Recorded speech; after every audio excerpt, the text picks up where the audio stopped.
Racikan Berita. Bapak dan Ibu semuanya, terima kasih atas waktunya, Mas Ensu.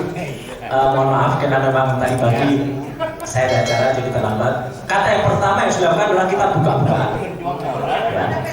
Jadi, buka-bukaan. Jadi saya buka baju dulu supaya kita menunjukkan buka-bukaan. Ini baru buka-bukaan. Fufu Papa. Fufu Papa. Jadi tadi sudah banyak yang menyebut soal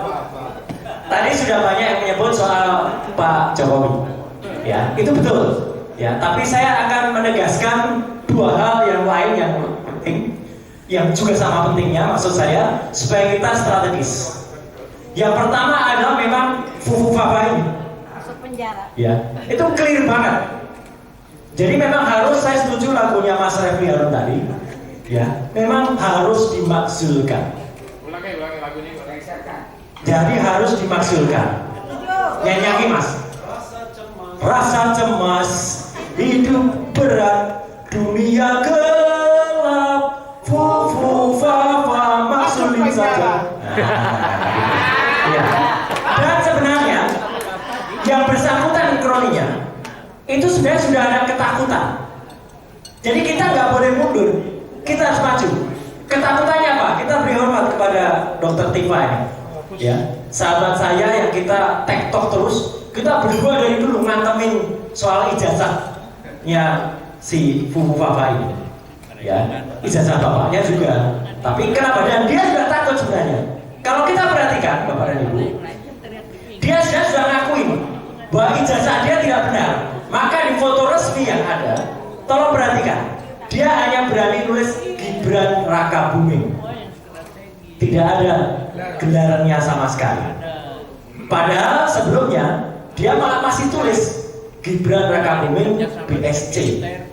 Tapi mungkin waktu konsultasi padahal di fotonya Pak Prabowo masih lengkap gelarnya Jenderal Purnawirawan TNI Haji Prabowo Subianto. BSC itu apa singkatannya?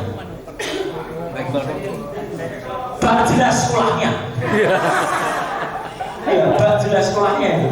Ya, karena BSC. Karena apa? Karena dia kan ngakunya dulu 2 tahun SMA. Jadi ini penting nih Pak. 2 tahun sekolah di Santo Thomas di Solo, SMA.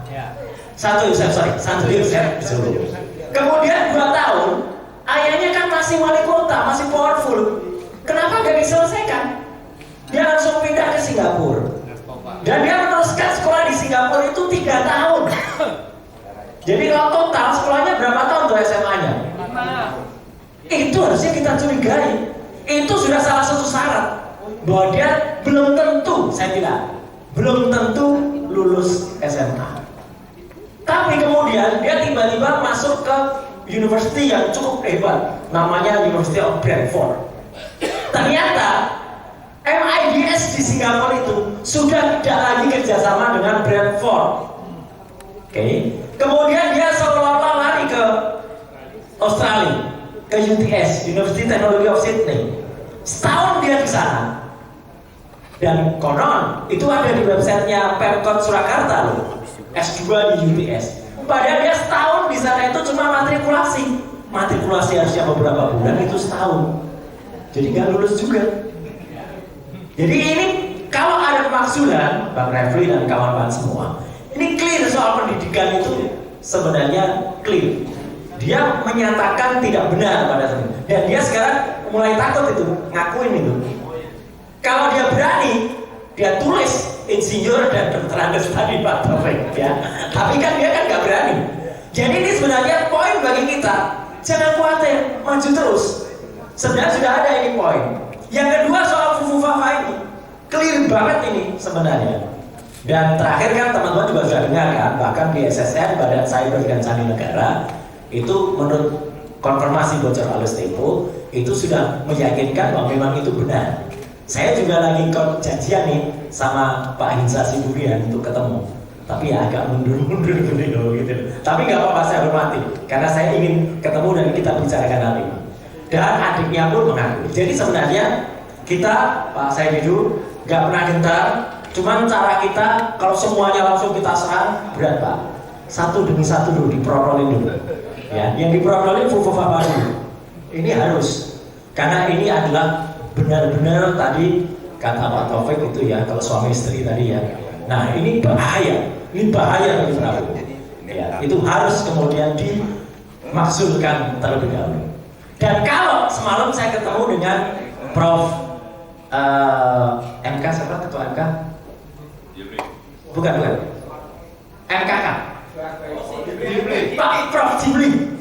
Nah, semalam saya ngobrol dengan Prof. Jibli, Profesor Fufu, dalam sebuah resepsi.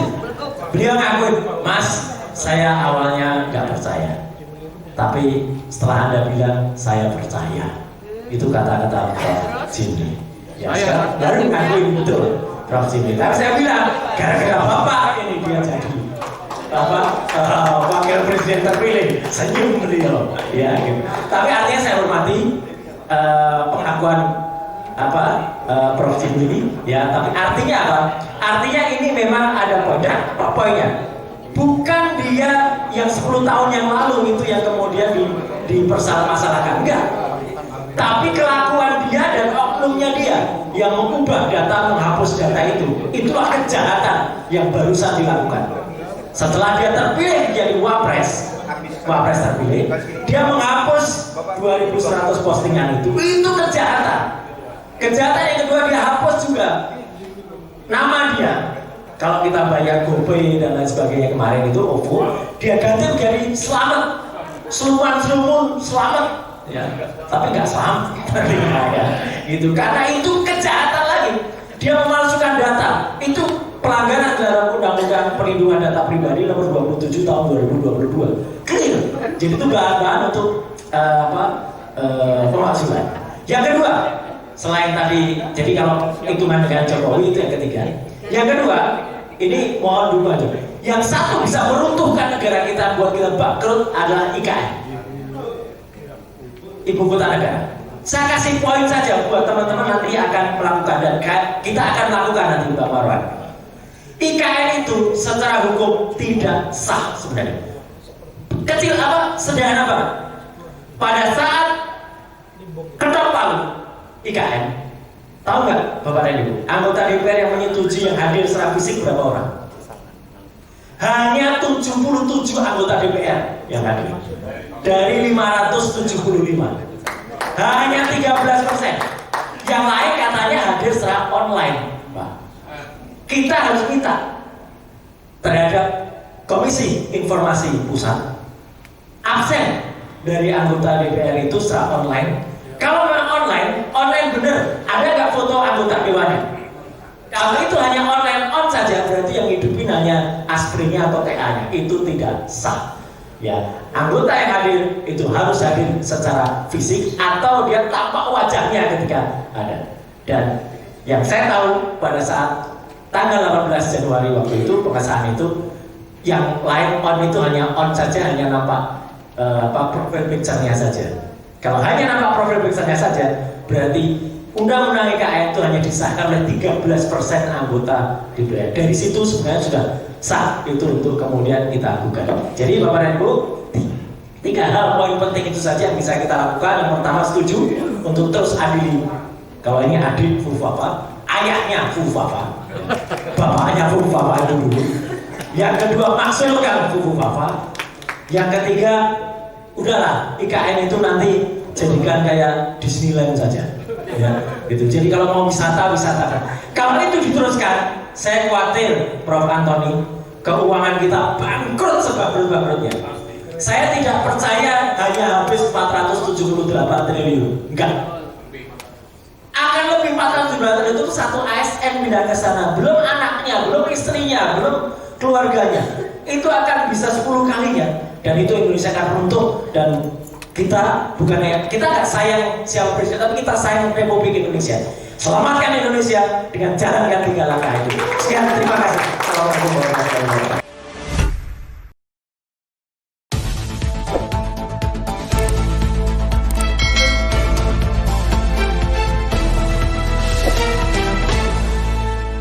Racikan Berita